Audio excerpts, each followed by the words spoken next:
take our stand that we are the champions. Because until May, June, we have this belong to us. And we fight to take it again.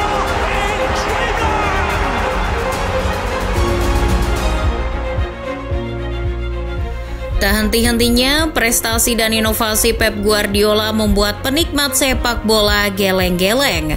Setelah Sir Alex Ferguson melakukannya di Manchester United, hanya Pep yang bisa menyamai pencapaiannya. Ia memenangkan trofi Liga Inggris 3 kali beruntun sejak 2021 hingga 2023 bersama Manchester City. Mantan pelatih Barcelona itu juga jadi yang terdepan soal inovasi pola permainan. Musim lalu, Pep dengan cerdasnya menyulap John Stones yang berposisi sebagai bek tengah menjadi gelandang bertahan. Mengandalkan kepiawaiannya mendistribusikan bola, Stones jadi elemen penting saat City bangkit dan menyalip Arsenal di puncak klasemen Liga Inggris 2022-2023. Bagaimana cara Pep Guardiola beradaptasi dan melakukan terobosan jitu sangat diapresiasi oleh banyak pelatih di dunia. Tapi untuk mencapai level kecerdasan dan kepekaan tersebut, Pep tak sendirian. Ada orang-orang hebat yang dalam beberapa tahun terakhir jadi mentornya saat melatih. Padahal Pep Guardiola ini dikenal sebagai mentor yang baik. Tapi sepandai-pandainya guru, ia juga pernah belajar. Salah satu sosok yang mengubah cara pandang Pep terhadap sepak bola adalah Johan Cruyff. Bahkan Pep dengan gamblang memuja-muja legenda Ajax Amsterdam tersebut. Meski pada dasarnya Pep adalah orang yang gemar memuji kawan maupun lawan, tapi pujiannya terhadap Cruyff terasa berbeda. Johan Cruyff adalah sosok unik, sangat-sangat unik. Tanpanya, saya tak akan pernah berada di titik ini. Kalimat tersebut terlontar ketika Pep diwawancarai The Guardian beberapa tahun lalu. Jika Pep sudah berkata demikian, lantas seberapa berpengaruhnya Johan Cruyff di karir kepelatihannya? Bisa dibilang Cruyff lah yang mengenalkan makna sebenarnya dari sepak bola kepada Pep. Saking banyaknya ilmu yang diserap, Pep bahkan merasa seperti anak kecil yang tak tahu apa-apa tentang sepak bola di hadapan Cruyff. Pelatih Manchester City itu mengenal Cruyff di Barcelona pada awal tahun 1990-an. Sejarah mengajarkan kita bahwa pemain terbaik tidak selalu tumbuh menjadi manajer yang baik pula. Tapi menurut Pep, legenda timnas Belanda itu jadi salah satu pengecualian ketika membangun tim terbaik bersama Barcelona. Dream Team yang dibangun Cruyff berhasil menjuarai 11 trofi hanya dalam tempo 8 tahun setelah sebelumnya mereka hanya mampu menjuarai liga sebanyak 1 kali saja dalam waktu 11 tahun. Di era emas tersebut Guardiola menjadi pengumpan ulung dan jantung permainan Barcelona. Johan Cruyff banyak membantu Pep dalam bagaimana cara memahami pola permainan.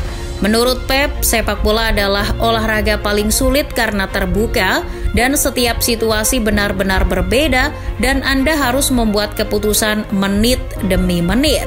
Namun setelah bertemu dengan Cruyff, semua menjadi lebih mudah. Cruyff mengajarkan bahwa sepak bola sebetulnya tak serumit itu. Sepak bola bisa dimainkan dengan sederhana. Tapi sepak bola yang sederhana justru yang paling sulit dimainkan. Setelah itu sudut pandang Pep pun berubah. Pep bahkan selalu menelponnya apabila membutuhkan saran. Tak puas hanya belajar dari Johan Cruyff, Pep menambahkan nama Juan Manuel Lillo dalam daftar mentor kepelatihannya. Meski Lillo sempat menyandang sebagai pelatih termuda La Liga kala melatih Salamanca di musim 1995-96 ketika masih berusia 29 tahun, namanya tak setenar Johan Cruyff. Pertemuan pertama Pep Guardiola dengan Lillo terjadi di La Liga tahun 1998. Saat itu, Pep masih berstatus pemain Barcelona. Pertandingan dengan tim asuhan Lillo, Real Oviedo. Usai pertandingan tanpa ragu Pep menghampiri ruang ganti Real Oviedo untuk menemui Lillo. Dengan terbuka Pep menyampaikan kekagumannya kepada pola permainan yang diusung Lillo. Sejak saat itu mereka jadi sering berdiskusi soal bola.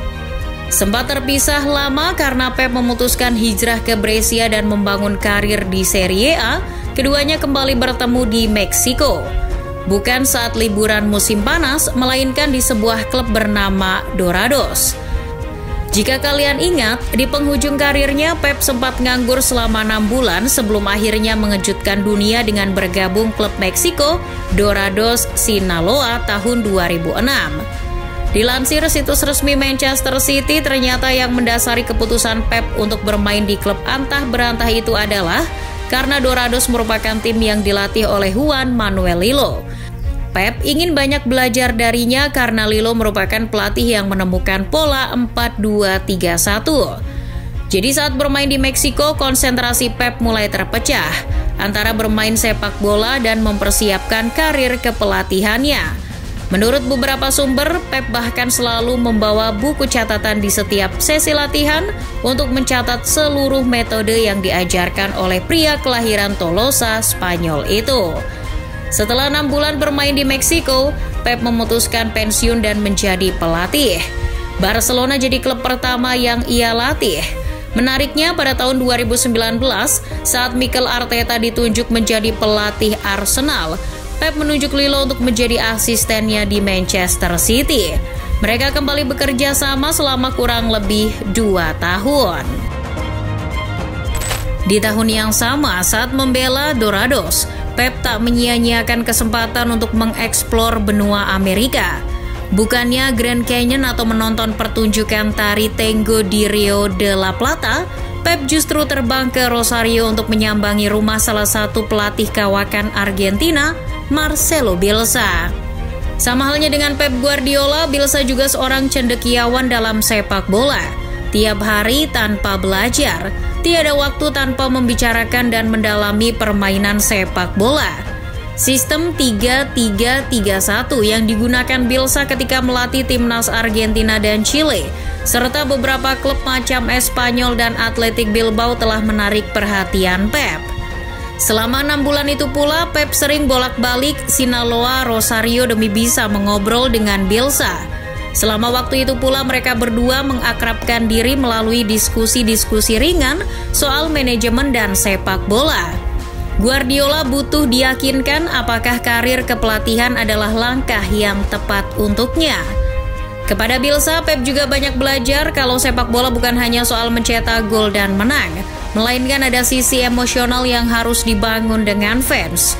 Menurut Bielsa, tim asuhannya harus menang dengan gaya yang berbeda, gaya yang bisa menancap di ingatan penonton dan fans yang hadir di stadion. Sistem permainan yang diusung Pep Guardiola di awal-awal masa kepelatihannya tak lepas dari campur tangan ketiga pelatih tersebut.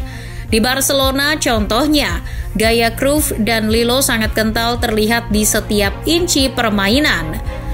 Pep bahkan meniru gaya sesi latihan Juan Manuel Lillo yang tak pernah mengelompokkan pemain sesuai posisinya.